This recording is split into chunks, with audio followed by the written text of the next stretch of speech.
লোভী আর স্বার্থপর মানুষ কখনো সম্পর্কের মর্যাদা দিতে পারে না। কারণ কি জানেন, তারা সবসময় লাভটা যেখানে আসে সেখানে যে সম্পর্ক পরিবর্তন করে দেয়।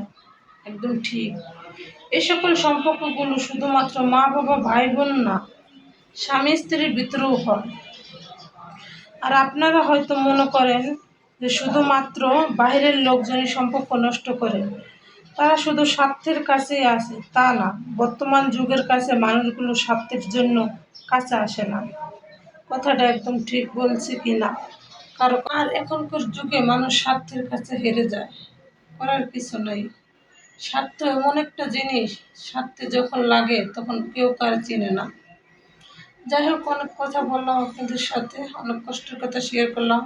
হয়তো আমার জীবনেও হতে পারে বা আপনার জীবনেও হইতে পারে, আমার জীবনে মানে হয়েছেও। তো যাই হোক, কথাগুলো ঠিক বলছি কি না বলে যাবেন।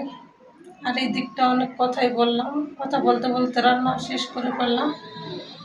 তো এইদিকে তো পেঁপে ভাজি করছি ডিম দিয়ে, আর এখানে আছে কাঁচকলা ভর্তা, আর এই যে ডাল রান্না করছিলাম এর আগে, ওই ডাল কিছু ছিল। তো আজকের মধ্যে এই দিয়ে আমরা দুপুরে খাবার দাবার শেষ করব।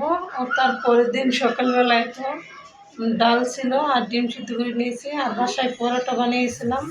যাই হোক, আজকের মতো এই পর্যন্তই। তো আমাদের ভিডিওটি যদি ভালো থাকে অবশ্যই লাইক কমেন্ট শেয়ার দিয়ে পাশে থাকবেন।